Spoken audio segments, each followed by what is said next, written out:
They must think about climate adaptation. In the US, some of us cannot think about the climate because we're too busy thinking about housing, about food, about the police state, about if our children will be in cages because of the border, about if I will be alive tomorrow to even worry about 2030. What does it mean that I am asked to save a world when the world we establish does not work to save me? When Dr. King said, we are all caught in an inescapable network of mutuality.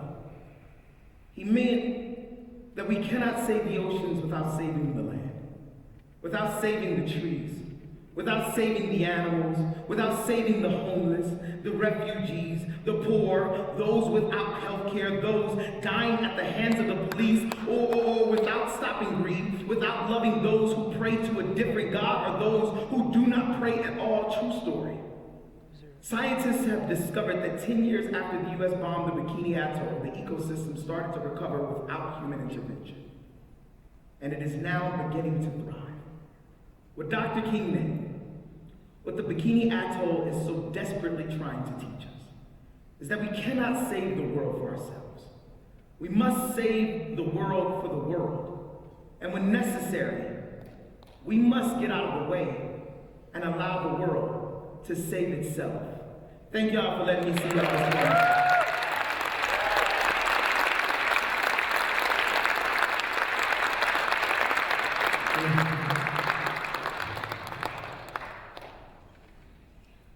Next up, we're going to hear from a county commissioner for Hinsdale County, Colorado. But you might also know her as the CEO of Green Builder Media. She is the hostess of the symposium, Sarah Gutterman.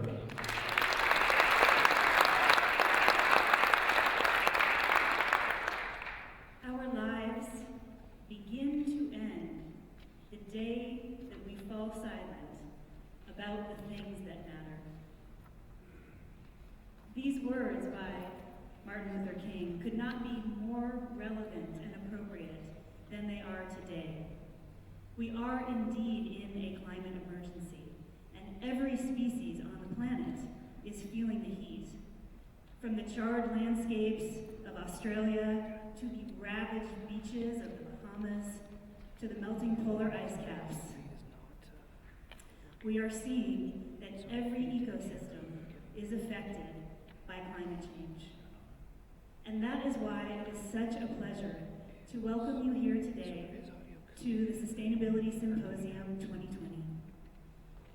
Because today we are going to speak loudly and think boldly about climate solutions that solve for what's happening in our world, for those very real realities that will transform us and bring us to a future that values, embraces, and embodies the nexus between sustainability, social equality, and financial abundance.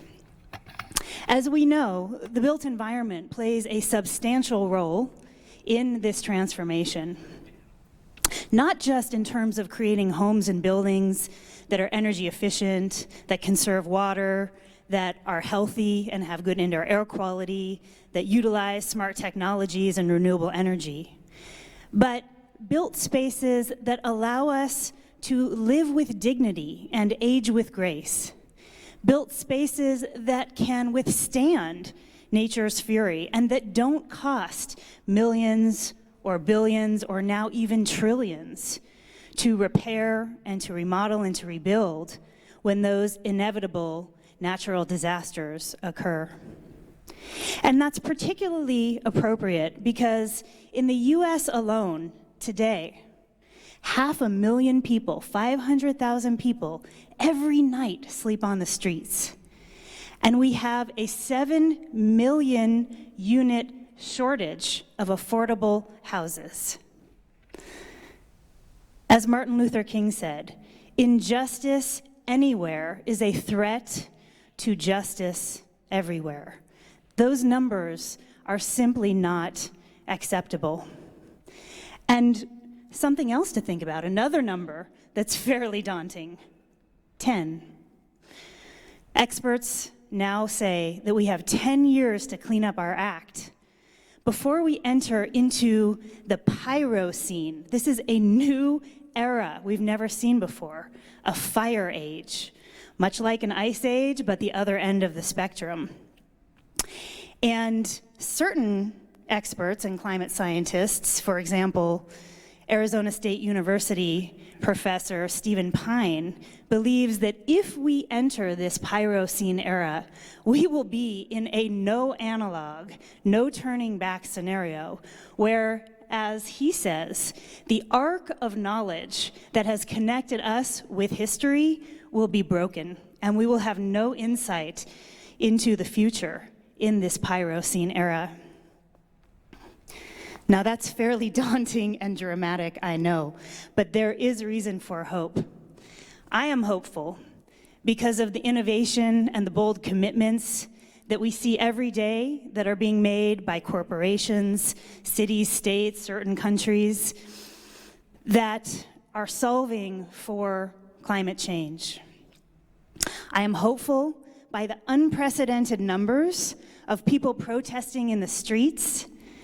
I am for climate action. I am hopeful because of the level of visibility that climate action now has in the presidential debates. And I am hopeful because of Greta. Oh, Greta, need I say more? Time Person of the Year, Nobel Prize nominee, Greta. As we look in the face of the Pyrocene era, may Greta and her colleagues deliver us from the fire into a future that is filled with sunlight and with clean air and fresh water and productive soil. And may Greta and her colleagues manifest the magical thinking that is a sustainable future. And may we, as today's leaders, empower and enable Greta and her friends to create that future. May that be the legacy that we give to our children and their children and generations beyond them and to the planet. So on that note, I'm going to pass the mic to some other folks that are going to talk about these bold solutions for solving for our climate. But before I do, of course, I have to thank our sponsors.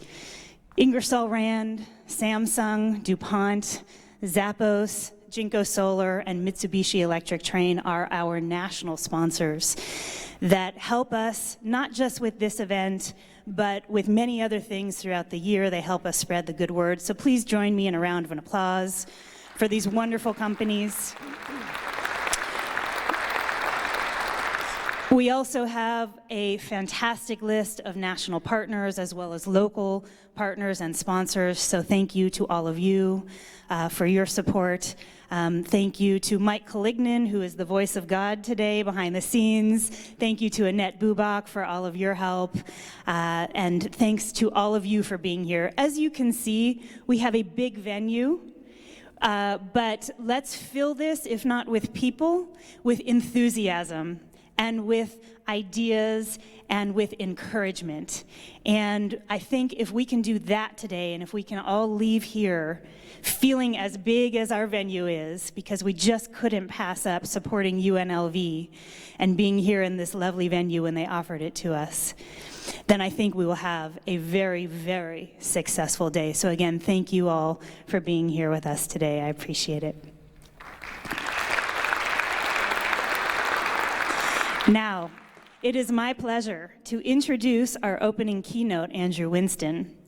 Andrew has a lot of credentials. He is a sustainability expert.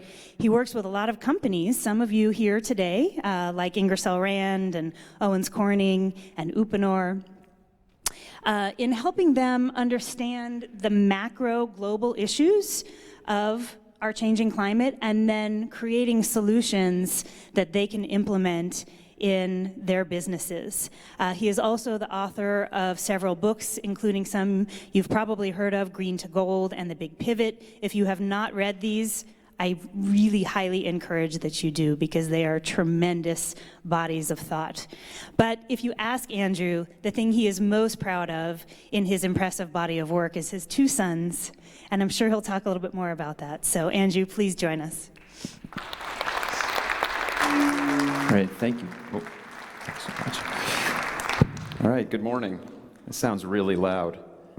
Is it too loud? Let me move it away. All right, thank you so much, Sarah. Thanks for inviting me, and thanks to Dr. Johnson for that opening.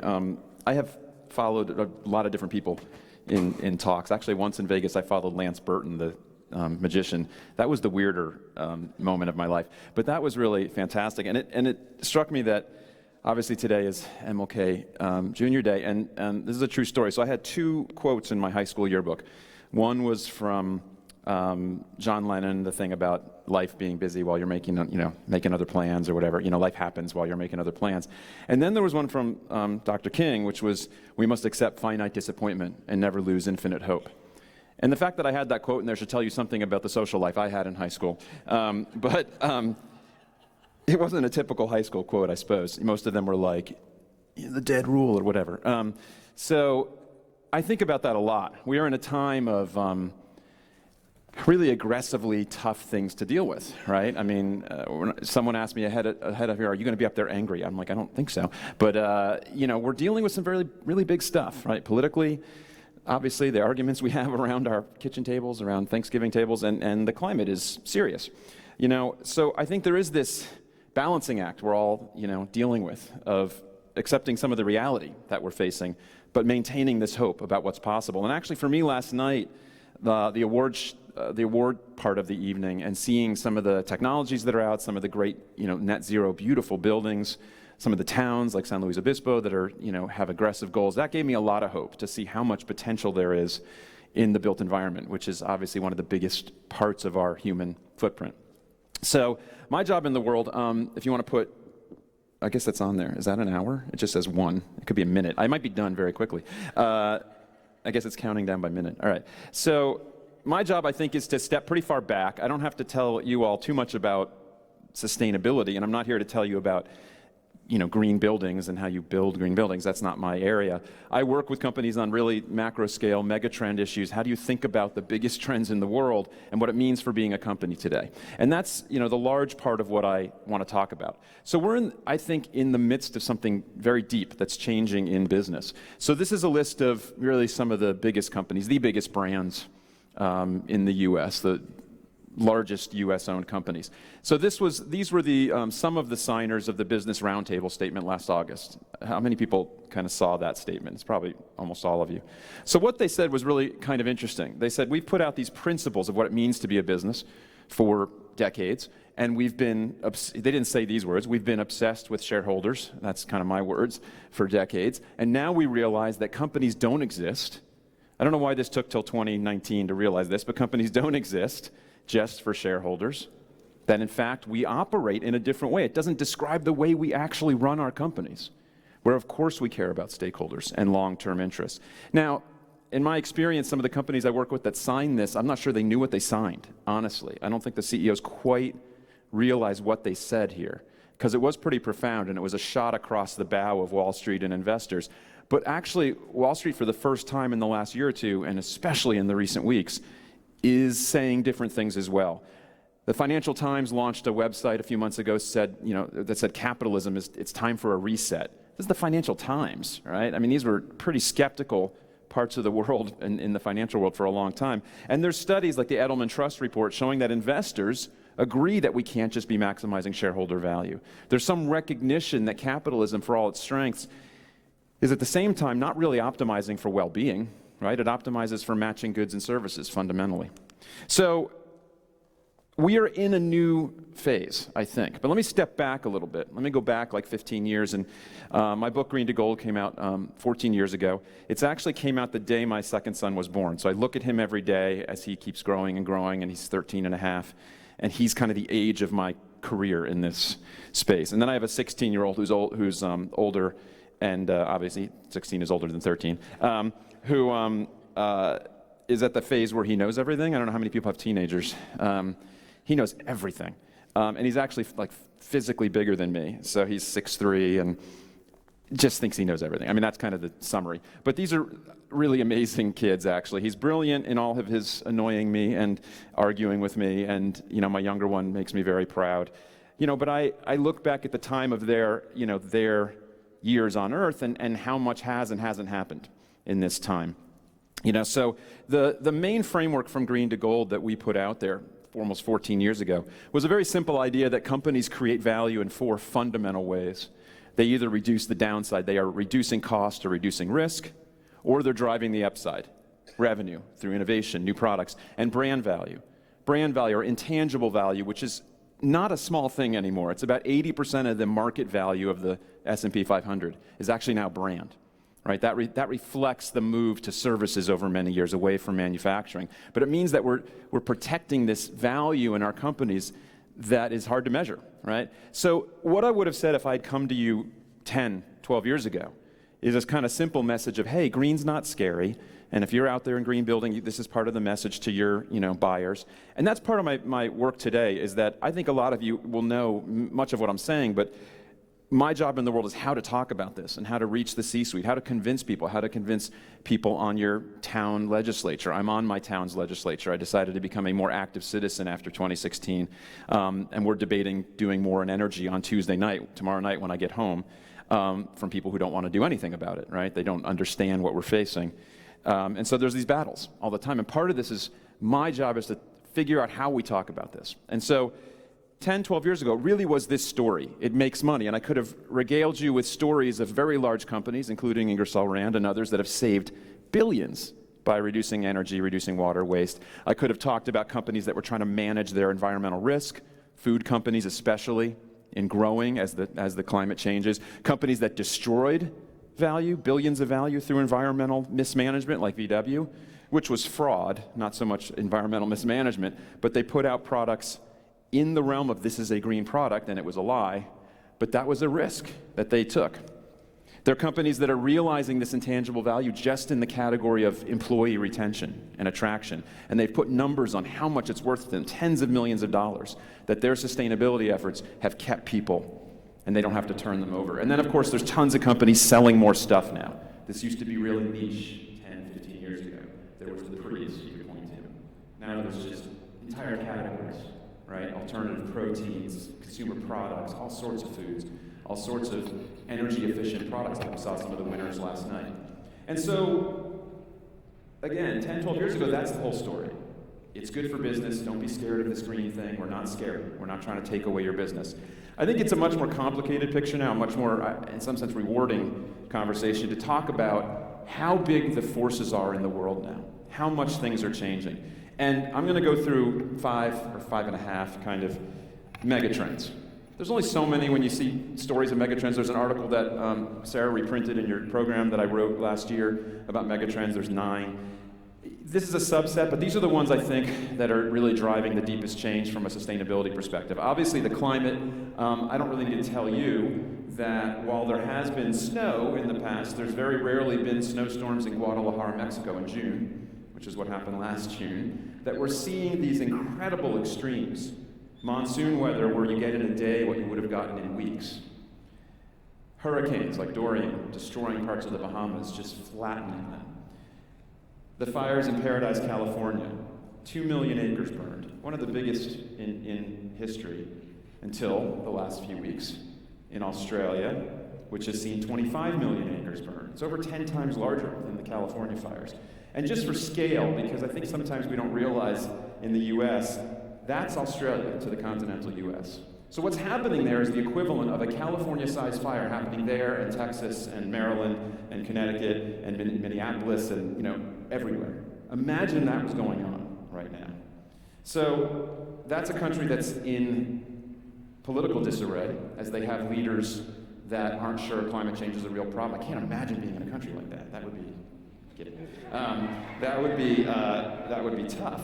But off of the politics, my work is with business, and what's changed about the discussion of climate is just who's talking about it, who's putting numbers on how much it costs, and we're starting to finally get in the business community that it is far more expensive to do nothing about climate. We are way past that point now. And so AT&T has put out great, I think really not greatest, great for them, but really solid numbers on, over the last few years, they've spent over $800 million from extreme weather. And they say very clearly this is climate related. Swiss Re, reinsurance, spending billions on claims as these storms get worse and worse. And so the numbers that are coming out are coming from banks, they're coming from unusual places like the hippies at Citi, that put out this report a few years ago that I still really love, where they said between now and the middle of the century, if we don't tackle carbon, we're going to spend $70 trillion or something in the economy. And the World Bank has said there's 150 trillion of assets on the coast at risk from rising sea level. I think that number is actually very, very low, because you saw last year there was an adjustment in the scientists' estimate of how much would be covered by rising sea level. And I don't know if you saw this story, but it's an amazing story of how simple our analyses can be and how wrong we can be, because they adjusted it and said there's now 3 times as many people that will be underwater than we thought, because the satellite photos they had been using did not distinguish between like one-story buildings and the beach. They couldn't actually tell at first. And once they realized that they got better photographs, that the water was actually going to cover way more people. It looked like the land was higher because there were a bunch of one-story, low-lying buildings. So, I mean, we can be done, right? And we can go, oh, we're learning something here. And the reports last year, or now a year and a half ago, from the 1.5 degree report, this has made me, I was pretty aggressive about climate change. I've gotten more radical about this, about what I push companies to do. I'm on Ingersoll's advisory board, so I'm a total pain for them in meetings and constantly pushing, and they have some very big goals they've put out to try to address this. Now, when we're talking about this level of systemic risk, because 70 trillion, 150 trillion, trillion is an unbelievably big number, right? We're kind of used to these numbers being thrown around, and we talk about billionaires who are all running for president, but a billion is unfathomable. Humans don't picture more than 1,000 very well, actually, in our brains. To understand a trillion is almost impossible. So we're talking about systemic level risk, the whole economy at risk, all of us at risk. And so finally, the financial world is getting that, and you see BlackRock, the world's largest asset owner, saying, starting a few years ago, we got to really look at climate and think about that in our investments. And then if you saw last week, Larry Fink, the CEO of BlackRock, came out with a bunch of stuff. I'm going to come back to him later because he's worth spending some time on. But this is what he said about climate change itself, not just as kind of an investor. That was one of the best I've seen in kind of any statement that just said, because there's this sense, again, in the political world of, it could be too expensive to do something. And he's basically laying out the best risk case. Basically, if even a fraction of the projected impacts now are going to happen, this is going to mean something very serious for investors, governments, companies, cities. We're going to move capital around. This was like a kind of threat to the world. We're going to shift capital in a very profound way. That sounds really wonky, but that's how change happens, right? Trillions of dollars moving in a different way. And so you've seen, over the last couple of years, big sources of money. Norway's sovereign fund, the biggest sovereign fund in the world, said we're divesting from oil and gas. Now, what's ironic about that? All their money is from oil and gas, okay? But that shows you something, though, right? And there's been these groups that have come together at big moments, like around Climate Week in September every year. So 11 trillion in assets said we're now pledging. There's the Climate Action 100, which was 33 trillion under management until BlackRock joined last week. So 40 trillion. These are big numbers now, saying we're going to push for climate action. I see you. Scott, I see you taking pictures. You can just email me. I'll send you the slides if you want. And I'm going to post them. I have a new website up, and I can't quite figure out how to post the slides, so it could take a few days. We just launched the new website. We have a few snafus. So the good news on climate, of course, is that in 2015, the world got together and did something I think it had literally never done before. Every country agreed on something. And I'm not kidding. I don't think this has ever really happened. They all agreed this is a serious problem. We all got to cut carbon. We all got to manage our energy. And then, since then, there's been some movement in who's, in support of the Paris Climate Accord. And just so we're clear, the white parts of this map are the U.S. and water. So, the U.S. is the only one that has said we're not part of it. And you could get really upset about that, but the reality is the U.S. has responded in an interesting way at the sub-national level, right? States are moving towards really aggressive targets. Cities around the world, and in obviously the U.S., and we're seeing some of those here today, putting in place very aggressive climate goals. And the day that, the president came out and said this, the states spoke up, the businesses spoke up, and there's more and more attention on, okay, if cities are going to focus on this, we know what the big footprint areas are, fundamentally. It's what's going through the grid, it's transportation, it's industry, it's cows. But another view on that the government also puts together is through the lens of buildings, right? The grid isn't turning on for nothing, it's turning on to heat and cool buildings. Industry is buildings. So buildings are like half the footprint, you know this, right? So the target, I think, is going to be increasingly the built environment. It's going to need to be. There's a lot of attention on food, as there should be. Depending on, I mean, these pie charts are interesting, depending how you measure and who gets credit for what, different industry, it would add up to more than 100. Because agriculture is 30 to 40% depending on how you measure it. But that includes some buildings, obviously. That includes some transportation and so on. Now, the interesting thing to me is I looked this up a few days ago because I always thought cement's 5%. But there was a more recent study that said cement is 8%. That's really big. That's a really big number. So the choices we make in how much we build, what materials we use, how those materials are made, are going to have an unbelievable impact. And dwarf, frankly, whether we decide to fly to a meeting, right? We need giant systemic change. And so there's, I think, conversations about the wrong things on some level. So, again, the day the president said we're out, these little known brands ran a full-page ad in the Wall Street Journal, said we want to stay in, please keep us in the Paris Climate Accord. Companies of mostly large scale, hundreds of them, signed within days saying, we want to be part of this as well, we're going to stay in. There's a website we are still in, with most universities in the country, most mayors, thousands of companies now saying we're still in. So the message to the world is really bifurcated. So whenever there's a COP meeting, whenever there's the climate meeting, there's two delegations, right? There's the official, and then there's the governors and CEOs. So it's a very strange time. Now, the other real mega pressure that I don't have to spend too much time on is the just pressure on resources. This has always been there, and commodity prices go up and down, and it always seems like we find a way out of these pressures, but there really is now repercussions. And in addition to the climate news over the last year, the stuff that's been really hard to take, frankly, has been the science of what's happening to the coral, right? So the 1.5 degree report comes out and says, if we can hold the world to 1.5 degrees warming, and we're at 1 now, so like what's happening in Australia, what's happening with hurricanes is at 1 degree. So the difference between 1 and 1.5 is not 50% worse. The difference between 1.5 and 2 is not 1/3 worse. These get exponential. And so the difference at like 1.5 to 2 is whether there's any coral. So at 2, the coral is gone. That's kind of been known for years and years. This is not just a subtle issue. This is not just places we go visit on, during our tourist moments. This is like a huge ecosystem, right, that supports coasts and protects coasts and provides protein with fish to, maybe almost 1 billion people on the coastal regions. And there's just been unbelievable stories about the Arctic melting faster than we thought, and huge declines in insects, frogs, bees. And it's hard to get people's attention, but I saw a talk last year where it was someone who was an expert in ants, and basically she said, without ants, we don't exist. And there's a bunch of animals like that, and we just think somehow we're going to get around that. So we're in a stress point, a very big stress point, and it is also very much a material stress point. I spoke at the World Copper Conference in Santiago, Chile, and every ton of ore, every ton of ground that we take up to get copper, the amount of that's copper, which is the ore grade, has declined over the last 10, 12 years, like 25%. That's pretty fast. And so the industry had to increase production 30%. Okay, we adjust, we do more, but then the energy went up non-linearly. The energy use just kept rising. This is not sustainable. You can't keep doing this. So that industry is actually going to go solar, I think, very quickly. They actually have the land space, obviously, around these mines to put a lot of solar up, and they're going that way. But this is why you hear the word circular. It's not just a buzzword. It's that we just can't keep using material globally the way we are. It just won't work. It's not that we can't find it. It just gets harder and more expensive.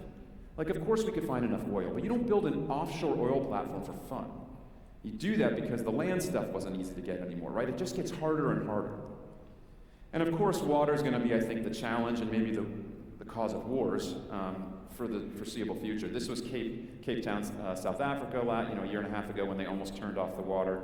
Day 0, when you have to literally turn off the taps. India's got 25 cities that are very close to this moment. So we're going to need, we saw some of the technologies last night, we're going to need a lot of water technology and a lot of discussion about our consumption use as humans. So, okay, if I stopped there and said, thank you, enjoy the rest of your day, that would be incredibly depressing. So I find people come up to me after my talks and say, wow, you were really optimistic, and I always go, really? Is that what you heard? Okay. And they somehow do, but it's partly because of what I'm going to tell you now. And there's two things that give me hope in the world, and one of them is Greta. I mean, is there anybody that's deserved a one-name fame? I mean, it's better than Madonna or Cher, like Greta. You know, it just sounds so functional. And it's the youth. But it's interesting, you said they need to deliver us. What she says is, we can't deliver you, we have no power. We're 16, we're 17, like, you need to do it. Like, what they're doing is calling our conscience. They don't have any power. They better start voting soon. I mean, that will change things if they all come out. But they're just raising our awareness, you know, as our own kids and as the next generation. But the other big trend that's obviously incredible is the clean economy explosion, right? And I saw the pictures last night of Austin, right? I mean, just solar everywhere. Germany, India, giant facilities. China, in the last decade, built the world's largest solar and wind industry. This is the world's largest floating solar array in China. This is the world's funniest solar array. It's a sense of humor I don't always expect from China. They're pretty serious. And of course, companies are realizing that there's some fun to be had. Also in scale, you can guess what company made this. This is in Orlando. It's a hint. This is, of course, Disney's big array. And just for scale, that's a semi-truck. Right? There's a car. It's big, right? So there's huge investment in renewables. And I get, people will say, oh, big companies have tons of money. I'm like, have you known big companies to do stuff because it's more expensive? Like, they're doing this because the economics are getting very good. And L'Oreal, national plant in North America, you can see that's almost all solar covered. Apple, huge facilities in North Carolina. Apple's about 100% of their electricity is renewable. And the corporate buying of renewable energy, not utilities, but companies buying their own, is exponentially growing, right? So through 2018 was like 13 gigawatts. We were on track to something much more than that, 15, 16 gigawatts last year. I don't have the numbers yet. This is exponential, and the reason is very simple. If anybody's talking to you about this, so this is part of what I'm going to go say to my town legislature tomorrow night, is the idea that solar and wind renewables is just too expensive is just wildly out of date. I still hear that. I've had a conversation with a client in this city that was going to put solar up on a very large roof, and the head of the division that ran that building said, oh, we ran the numbers, it was like a 20-year payback. This was a conversation I had last year. I was like, who's running your numbers?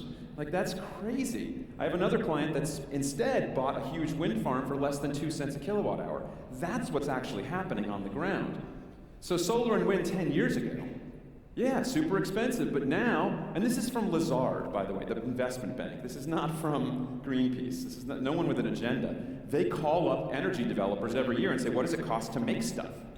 So solar and wind are now the cheapest forms of energy on average around the world. And this is, enormous reductions, 90, 70%. And it's why the vast majority, 70+% of the energy put on the grid globally the last few years is solar and wind.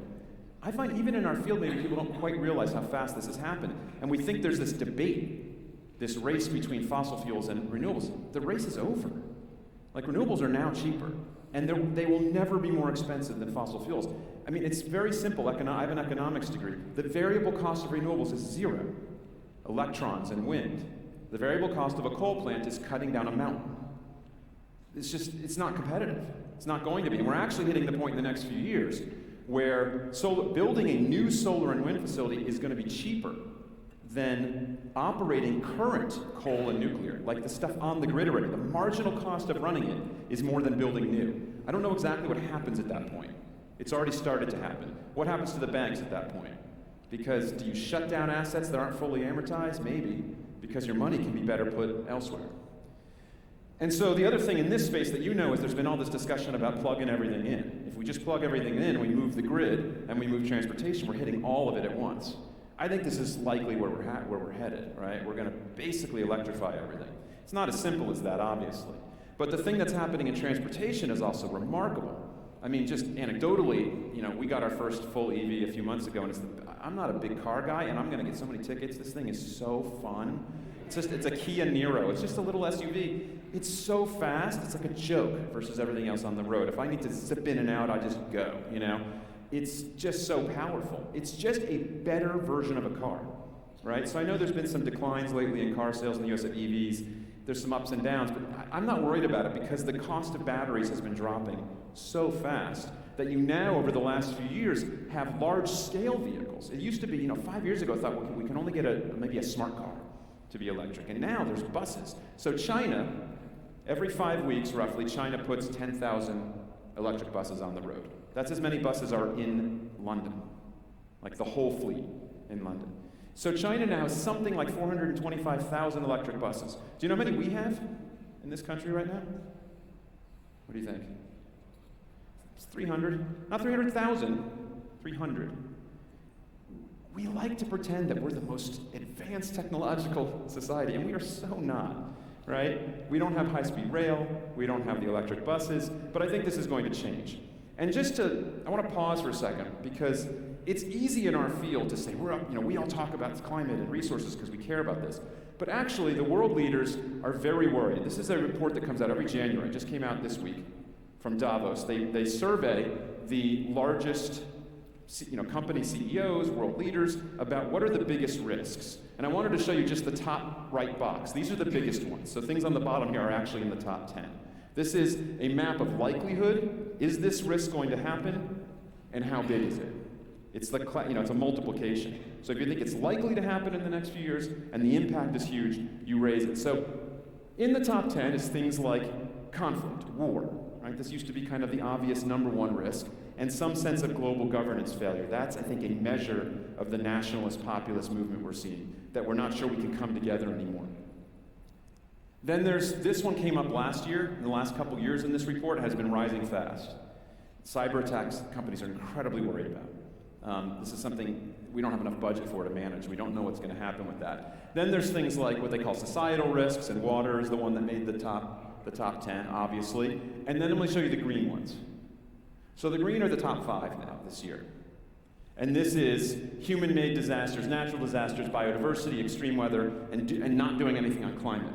Now, for the first time in years, what's really fascinating is if you go all the way over here on this box, let me go back to over here, this is weapons of mass destruction, which is not likely any given year, but is really bad when it happens. Now, what happened this year in the study is climate action is actually listed as worse on it. Lack of climate action is now ranked higher in impact than weapons of mass destruction. This tells me they're getting it, right? Because things like over 10, 20, 30 years, Miami becoming uninhabitable, parts of the world being unlivable, that's like multiple nuclear weapons, right? This is now at the scale of around the world. This is the way we should be talking about this, right? This is the biggest challenge humanity's ever faced, and I'm glad to see at least that world leaders are kind of recognizing this now. Now, they all flew into Davos for their $50,000 tickets in their jets. I'm not sure how much is going to happen. I'm really skeptical about the World Economic Forum. They did start in the last couple of days with Klaus Schwab, the leader, saying every company should set a 2050 net zero goal. Okay. I don't know if the CEOs are going to do that just because he says, but the discussion is shifting. And so my message to the world in general, and this is what I hope everybody goes and talks to their families and their businesses about, is that these megatrends are now systemic. They create unbelievable risk, but huge opportunity, right? This sector is all about risk and opportunity. The opportunity to build a much smaller carbon and more delightful and more healthy and focused on well-being built environment. That's an exciting opportunity. These are multi-trillion-dollar markets that we're playing with. Second, managing them in business is now not a side issue. This has got to be the core of the business. This is the message of the kind of leading companies in sustainability over years, like Unilever and former CEO Paul Polman, saying it has to be the core of the business. And then I still find I have to say this. I'm hoping to take this out of my talk soon. But with a lot of people in business, I still have to say I'm not talking about philanthropy. I'm not talking about CSR. Corporate social responsibility is important. I think it's a part of your mission. It's a part of how you speak to your employees. I'm actually talking about really more functional stuff in a way. Like, does your supply chain have enough water?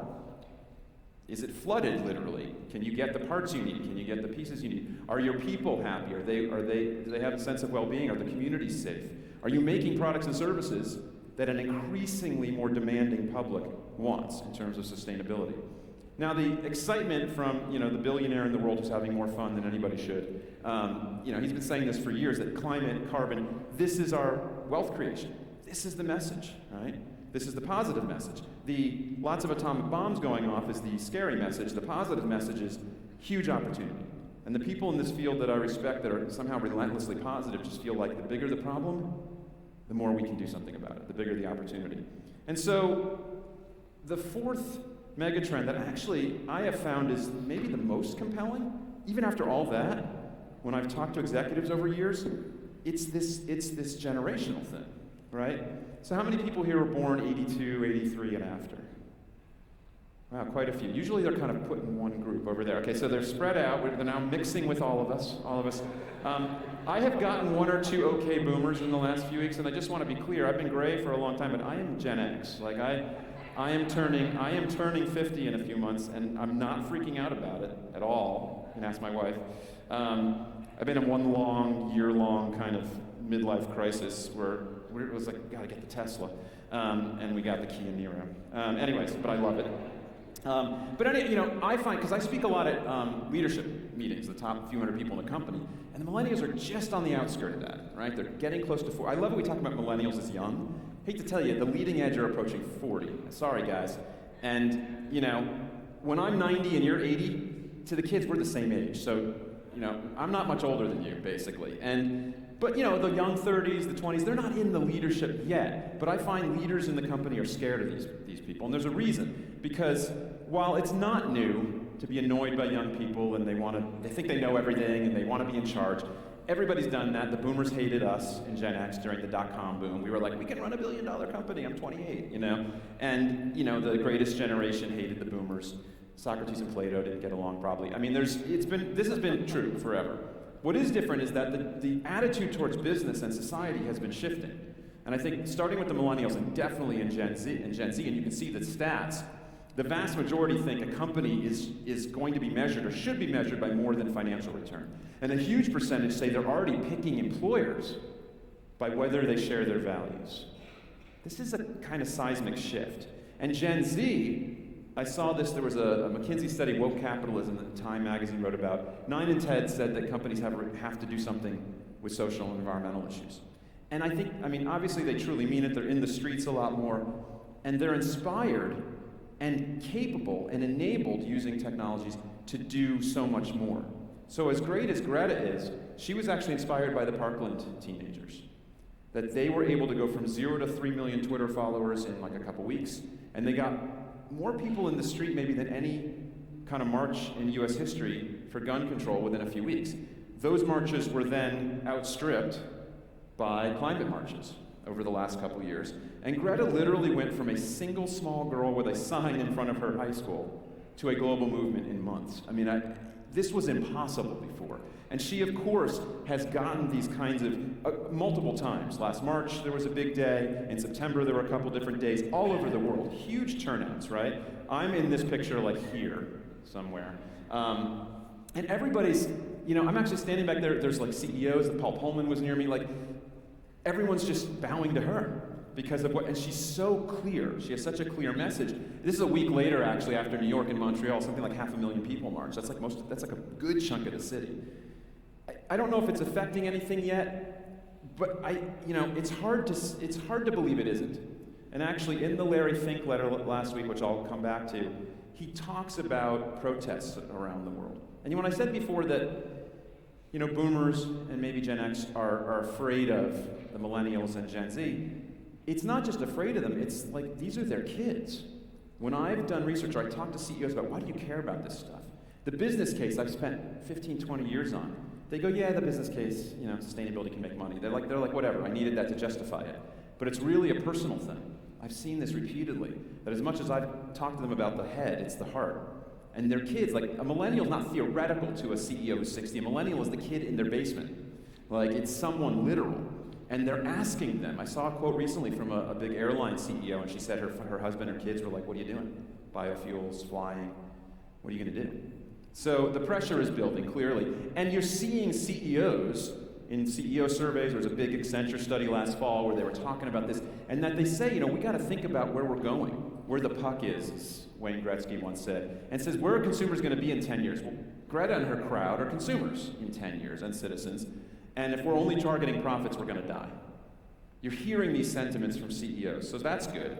And now, I think the other thing that's pressuring companies, besides just kind of the generation in general, is their own employees. right? Amazon walked out, 8,000 people signed a statement to Bezos last year that said, hey, you got to do something on climate, and then he announced an aggressive climate plan after doing nothing for years. You know, they're going to buy 100,000 EVs, which, by the way, just means the EVs are a great deal. Bezos is not doing that for fun. And we're going to go climate neutral by 2040, whatever. And then they threatened some of those employees with firing them. That was nice. That was lovely. You know, so this is a tense kind of moment. Employees are coming out. But the leadership on climate action, I have an article coming out in a few days in Harvard Business Review, one of the longest pieces I've written for them. Don't be afraid, it's not that one, you can read it. And there's a bunch of articles. They do a thing called The Big Idea every month or two. And a couple months ago, it was Melinda Gates on gender equality. This one's on mobilizing for climate. And I wrote the main article, and then there's articles coming, I'm probably not supposed to say, but from a senator, from, you know, kind of logical people to talk around this. And my article's about, let's assume that companies do slashing emissions, making their buildings more efficient, you know, buying renewables. Let's assume that happens. Now the pace of change requires us to use all of the assets of business and mobilize them. And so I say one of the things they can do is actually with their employees, not just have them, you know, go to double-sided copying and do green teams, that's 20 years old, but actually enable them as citizens. And the leading edge is often the smaller companies like Patagonia. Patagonia shut their stores down during climate marches to let their people go march. There's an Australian software company, Atlassian, that's growing really fast. It's probably in the background of many companies in the room.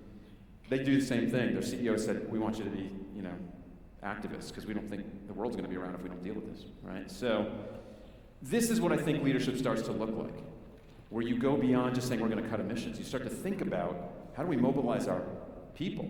How do we mobilize consumers? How do we help them be more activist? And so the other mega trend that's happening is with the young people, it's not just that they think differently about business, they also are obviously more connected. And I love showing these numbers, I update them every 6 months, of how connected we all are. This isn't just millennials and Gen Z, this is all of us. Every minute we're liking 4 million things and adding 250,000 photos to Facebook. Every minute there's 2 million of whatever the heck this is. You know, this is where I show my age. I just don't care about Snapchat and Instagram. I just can't get my head around caring about that. I'm on Twitter too much as it is. Every hour we're watching 270 million videos. Half of that's cats, and half is, you know, people. Have you ever Googled cats and cucumbers? It's the funniest thing I've ever seen, okay? That's totally a side note. That has nothing to do with sustainability, just want to be clear. Every day we're tweeting 650 million times. Only 13% of that is the president. The rest is the rest of us. That's political. He tweets a lot, okay? He's got a Twitter addiction problem. And every month, the typical American teen texts 4,000 times. This is kind of an old stat, but I was looking it up, and it really hasn't, in some ways, changed that much, because there's just so many other distractions. They've got their Instagram, like, they haven't added more text, but they're doing all this other stuff. And it's one of the battles I have with my 16-year-old. If anybody has any answer, he's on a device all the time. And we've tried the restrictions, we've tried the, hey, just keep your grades up, you do what you want, nothing's working.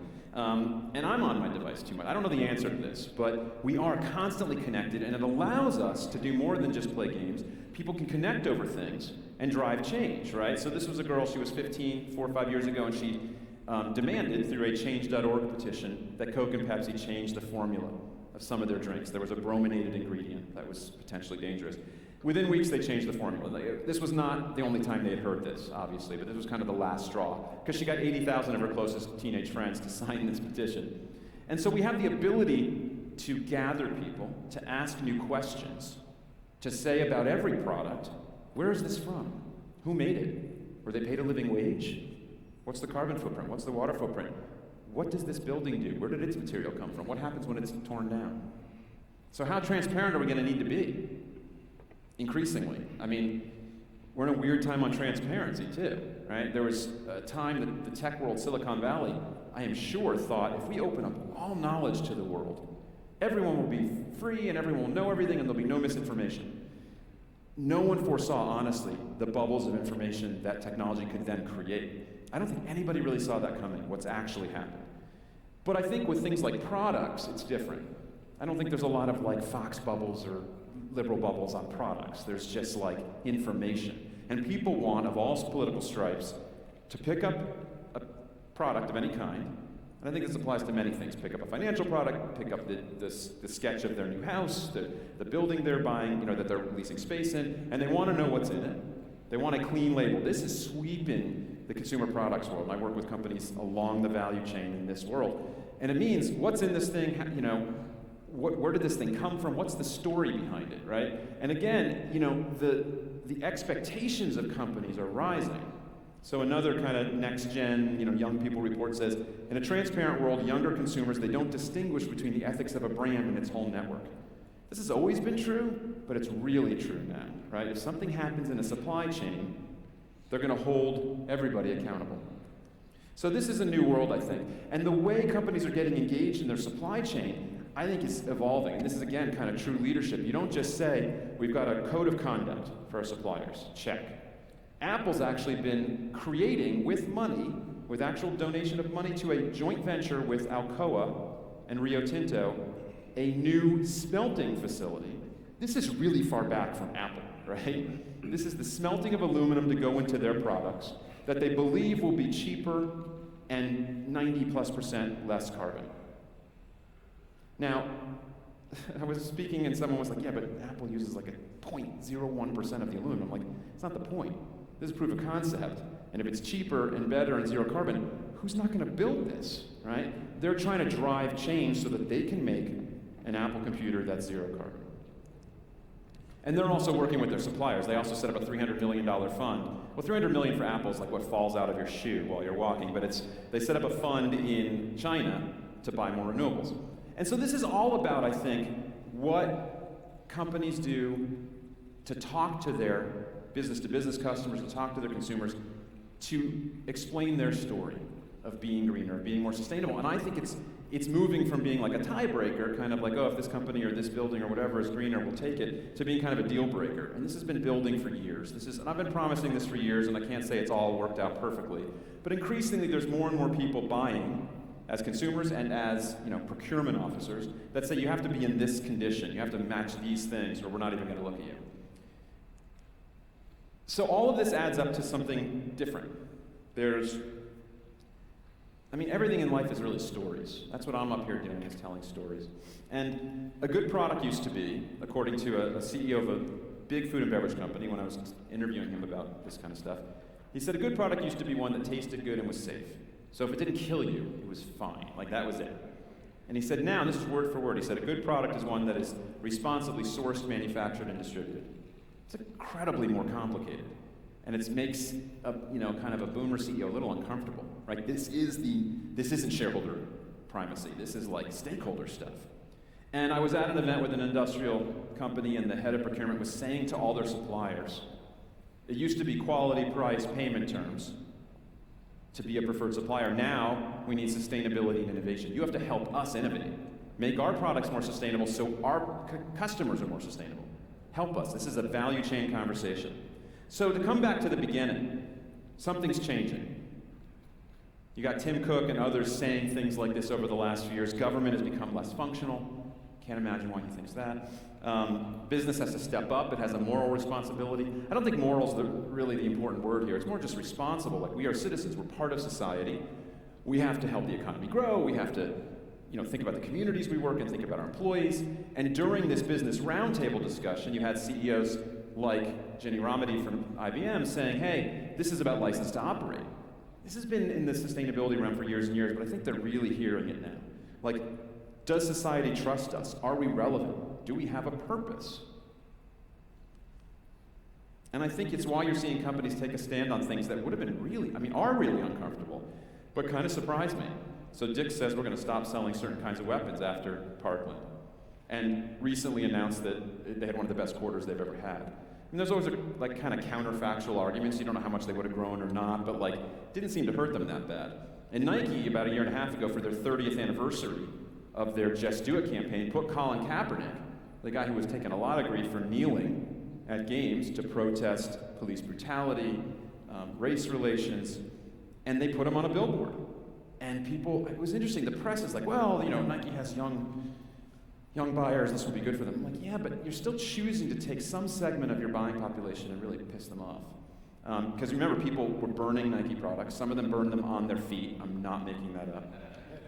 That's Darwinian, clearly. I just gotta know what the thinking was there.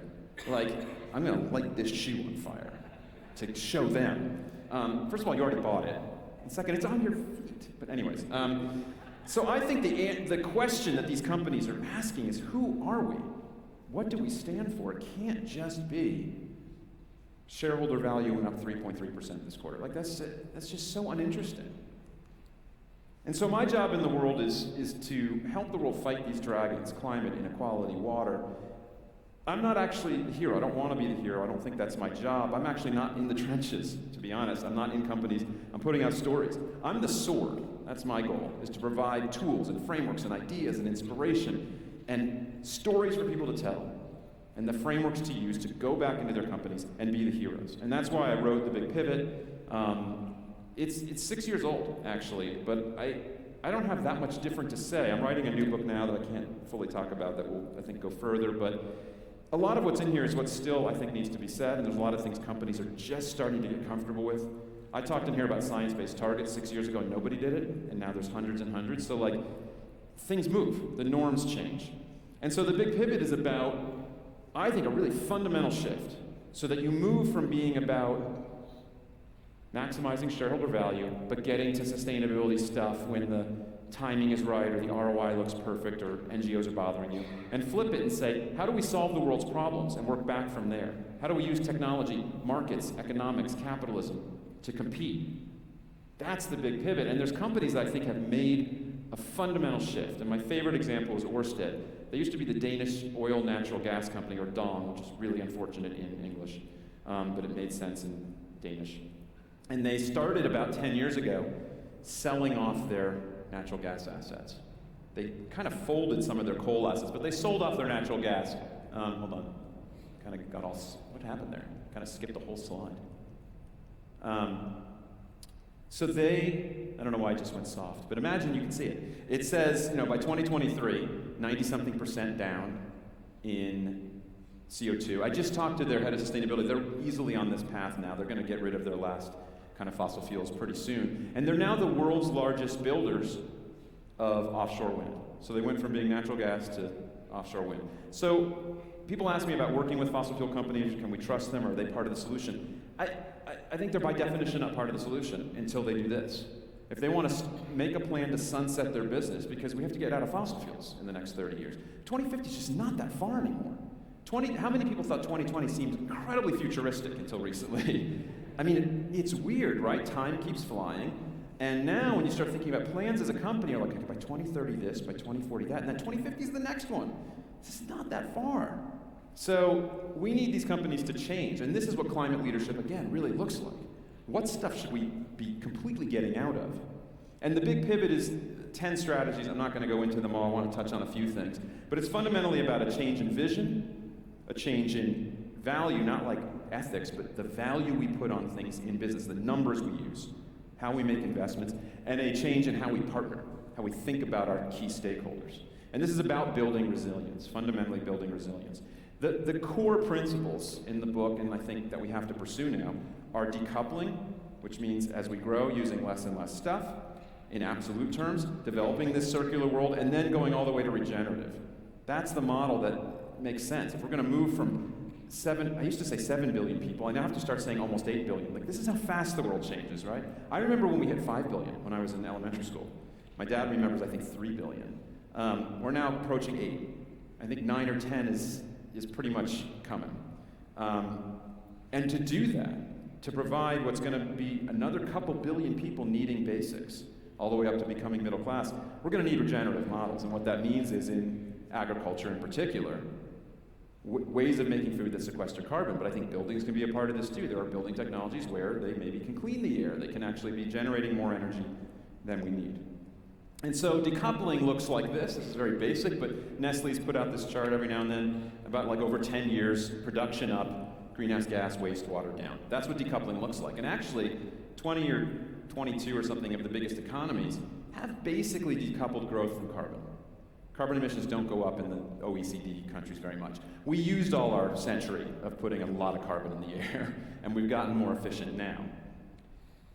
But this story I really love. Do you remember the hurricane that came through Florida a year and a half ago, and this was Mexico Beach, Florida? And there was this house, people remember this? That survived. And I watched the other day to prepare for this talk, I reminded myself, and I watched the homeowner and one of his builders talk about building this thing. And the code, based on previous kind of hurricanes, was I think you had to build for 120 or 140 miles per hour. They built for 240. It's an incredible story. I mean, and so look, I mean, there's no, pleasure or glee that all these people were damaged. I think everyone got out. I don't think anybody died, but they lost everything. But these guys said, okay, we're going to build for resilience. Now, my question is resilience expensive? Because the thing we hear always is, we can't do that. Can't make LEED Platinum. We can't make something that, it's too expensive. We hear that about everything. We can't be, zero carbon in our supply chain. We can't pay people a living wage. It's too expensive. We can't build a second well, for an offshore oil well. So what if it leaks? We'll stop it up. Actually being resilient is really thinking in a very systemic way, because I'll tell you, it did cost them more to build, but a hell of a lot less than rebuilding.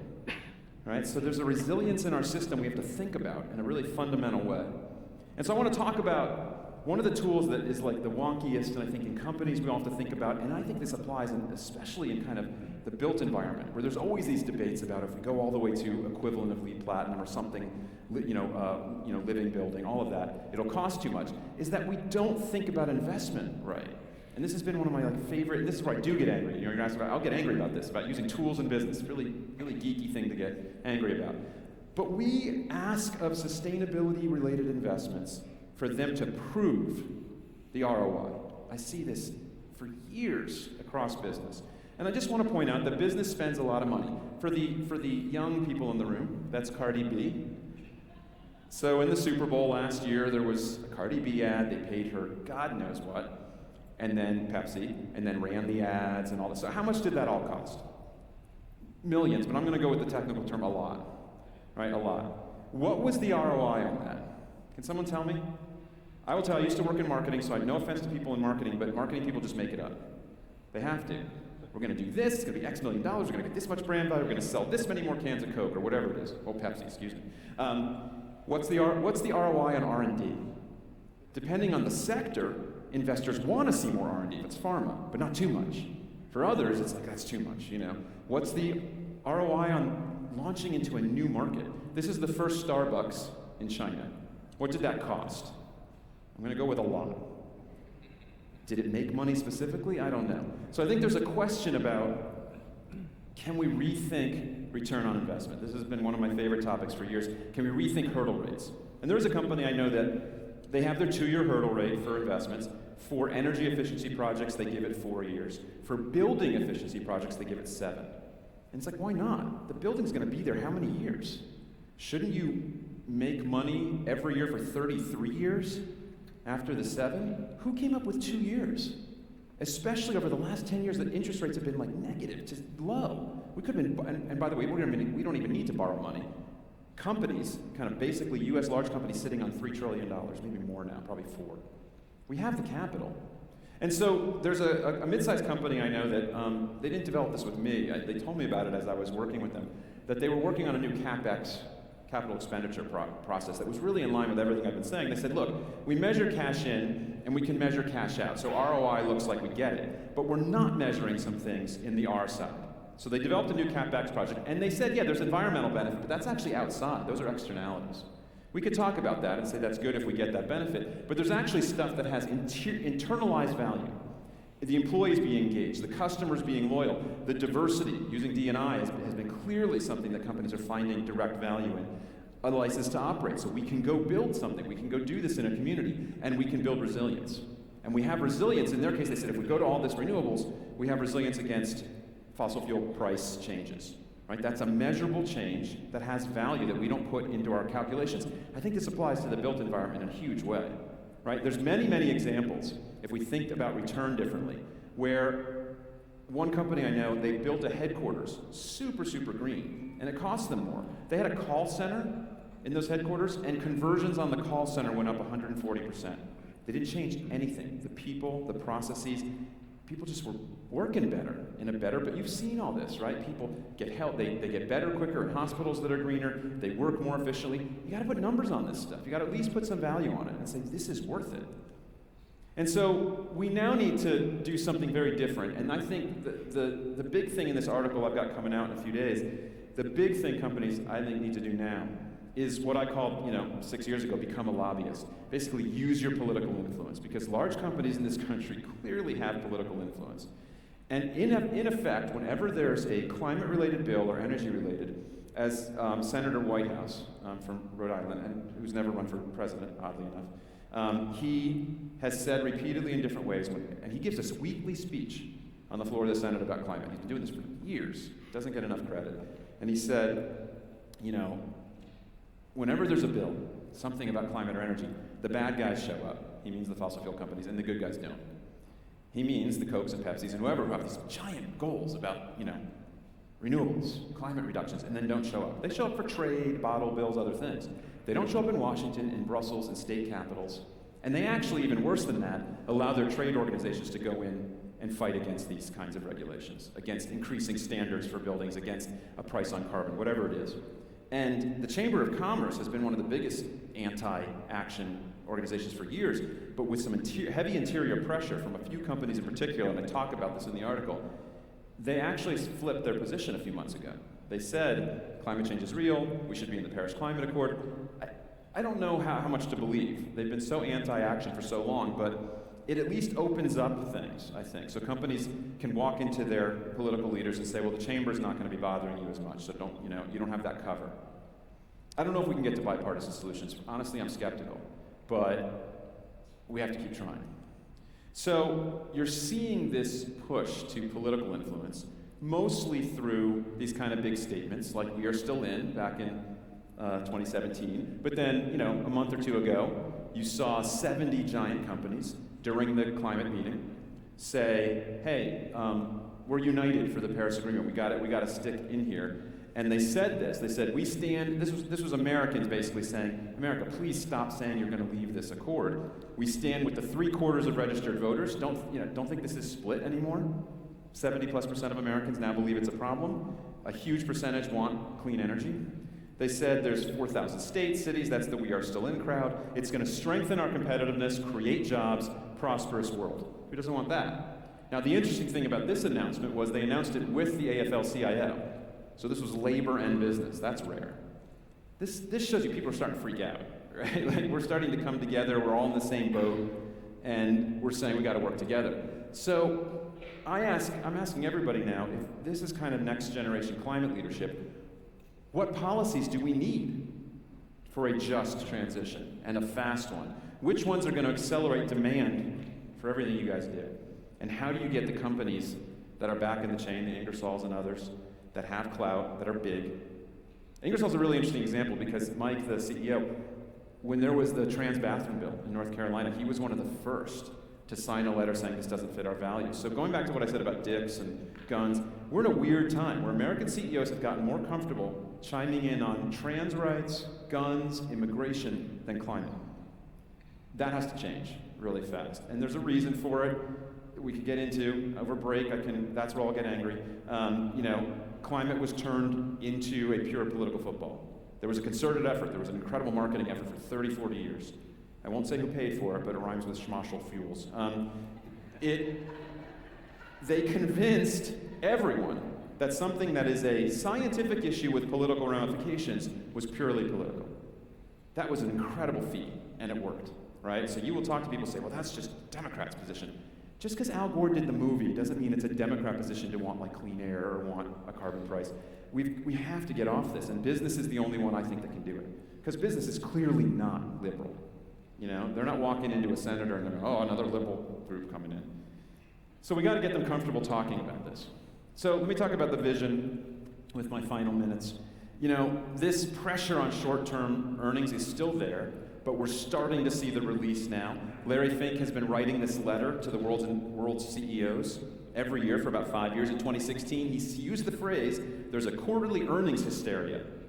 Again, not some anti-capitalist guy. This is the guy with more money under management than anyone in the world. $7 trillion in assets. It's like half our economy. If you rank their assets as like an economy, it'd be like the third biggest country in the world. We need ESG issues. You need to look at climate and diversity and board effectiveness. Then in 2017, he said, how are you going to pivot? I don't know if he read my book, but I'm going to take credit for it. He said in 2018 and 19, he talked about purpose a lot.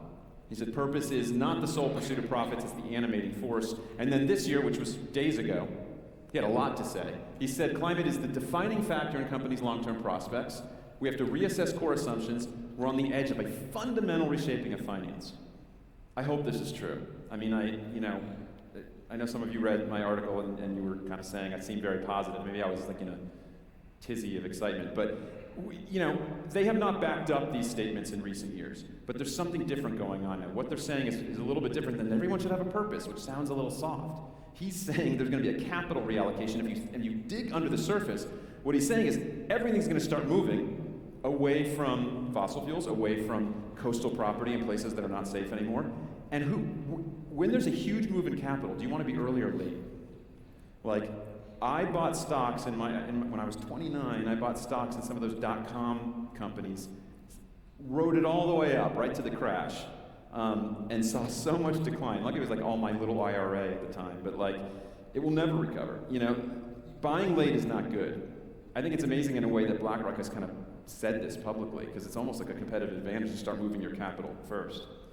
And so companies are figuring out how do they talk about the long term. Well, they start thinking about it differently. AT&T, I mentioned earlier, worked with Argonne Laboratories and mapped out, okay, what does the sea level rise start to look like over 30 years? They picked a few key regions. They looked at the southeast and said there's going to be more flooding. We're going to see, coastal flooding, high intensity winds, kind of these storm surges, and they mapped it against their current or projected infrastructure.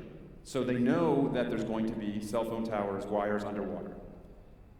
Those are not good underwater, just so we are clear. And being long-term is also looking at goals differently. The Sustainable Development Goals have become surprisingly kind of currency, or something that companies are actually talking about a lot. These are the 17 kind of statements from the UN back in 2015. This is basically a plan for what a thriving world looks like. We want to have no poverty, zero hunger, we want to manage climate issues, on and on. And so what's changed in the last 5-10 years is that we went from a handful of companies having sustainability reports, having goals in this arena, to basically all of them. And I have a public website that tracks this stuff. 95+% of the world's largest companies have goals. We're now up to something like 800 that have signed on to science-based targets, and we have 200 plus, now 220, 230 that have signed on to RE100, 100% renewable energy. I'm on the advisory board for that group, and it just keeps growing. These are some of the companies. I mean, these are some of the biggest banks, the biggest retailers, biggest tech companies. This is just 50 of them. Companies are setting goals for their supply chain, science-based goals for their supply chain, particularly in the food business. This started 3-4 years ago with farmers, and then across sectors saying we're going to have a carbon-neutral value chain. Famously, Walmart has their Project Gigaton. They want their suppliers to cut a billion tons. That's great, but that's Walmart saying to suppliers, you do it. Target had an interesting one I really liked, which is they just want all their suppliers to set a science-based target. Like, we're not going to measure it, but go do it.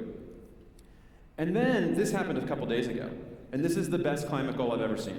I've never seen anything quite like this. And there's some great goals. Had I known you guys were here from Ingersoll Rand, I would have included your billion ton reduction goal, which is up there. It's a really strong goal. But they did something I've never seen, which they said, not only are we going to be carbon negative by 2030 in our own business, by 2050, we're going to actually retroactively remove carbon from the world equal to everything we emitted since 1975. They're going to wipe out their carbon footprint for their history. Just to remind you what 1975 was technologically, this is a long time ago, right?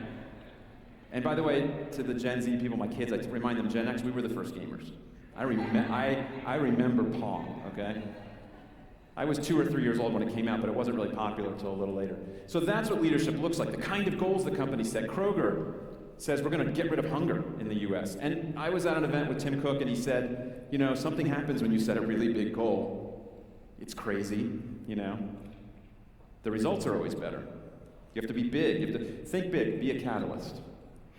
And I'll give you a couple final thoughts on innovating, thinking differently about innovation. I use this example every talk because it seems to be people's favorite. How many people know about UPS? They don't take left turns in cities. How many people know that story?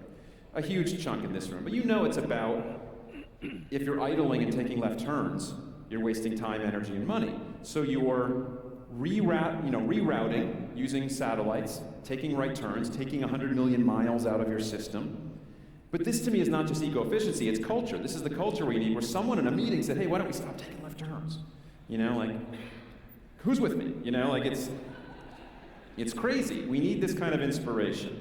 And we're seeing, I think, crazy questions. Disney announced 400 new vegan options in their parks. There's a plant lettuce and tomato burger. I'm a vegetarian for 25 years. I never thought this would happen. What happened in the last year on plant-based proteins is unbelievable. The Impossible Whopper is the reason Burger King had their best results. It wasn't a niche thing. This drove profits for them. So I have to ask, here's a heretical question. Can burger chains serve vegan food? If Dong Natural Energy can become Orsted, could we see a major burger chain become a vegan chain? I don't know. Maybe. I now believe almost anything is possible. And we're seeing companies say we got to stop doing things that are bad for the world. CVS a few years ago said we're going to not sell cigarettes. We're a health company. So they asked a question, can we stop doing things that don't build a thriving world? Cost them a couple billion in revenue. I mean, it was a choice. It was a choice. Can we do things that actually make more thriving world? That's an easier question. Everyone wants to sell more. So Kingfisher is like, the Home Depot of Europe, and said, we want to have net positive buildings. We want to help the world create buildings that generate more energy than they need. This is the Bullitt Center. You guys all know it, but I think I asked someone last night, there's 1,000 or more of the net zero homes out there. Maybe that's a small number. We'll hear from Gene. So this has got to obviously accelerate. And so this focus on a larger purpose is what this is fundamentally about, and a connection to the larger world. And Unilever, I mentioned, is kind of the leader in this realm. For years now, they've taken their brands and found some larger purpose, from soap that helps kids with hand washing and saves lives in the developing world, to body image. So companies are trying to bring energy and water and development. And that, I said earlier, this is not philanthropy, and this sounds really philanthropic, but there's a really cold hard truth here, actually. First of all, Unilever's purpose-driven brands, the ones where they've tied it to some larger issue, have just grown faster. It's helped them grow faster than the market. They've become the most in-demand employer, one of the most in-demand employers in the world, ranked with like Google and Apple, and as they say, we just make like soap and soup, And they outperformed their peers and the FTSE index, the European index, over this decade that they've pursued this. And so the bottom line is that what they get at a fundamental level is always been my kind of core message, that business cannot thrive unless people and planet thrive. Business cannot possibly thrive unless people and planet are thriving. And as Pullman has said, business just can't be a bystander in the system that gives it life. So how does the built environment, you guys know this, the built environment is going to help us tackle our biggest challenges, like climate change. It's going to help our buildings be more productive. It's going to help community have these the greenest buildings always look so cool, don't they? They're always so smartly designed. There's an inspiration in it, and there's this comfort and well-being of being in a better building, with your family, with your coworkers. So I ask you, what's your heresy? What's the heretical question? Like, should we stop taking left turns? Can we sell vegan burgers? How are you going to be the hero in this? And this is a new question I've added recently, which I think is really important for this year. As we head into an important election, as we head into this decade of action, what are you willing to do? What are you willing to do? I'm questioning myself all the time. What am I willing to do? And what if the answers determine our future? Because they do. Thank you so much.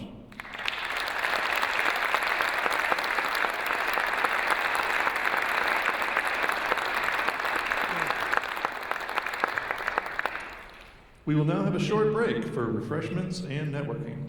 The refreshments are located up the steps in the lobby, and we will resume the program right here in the concert hall at 11 a.m.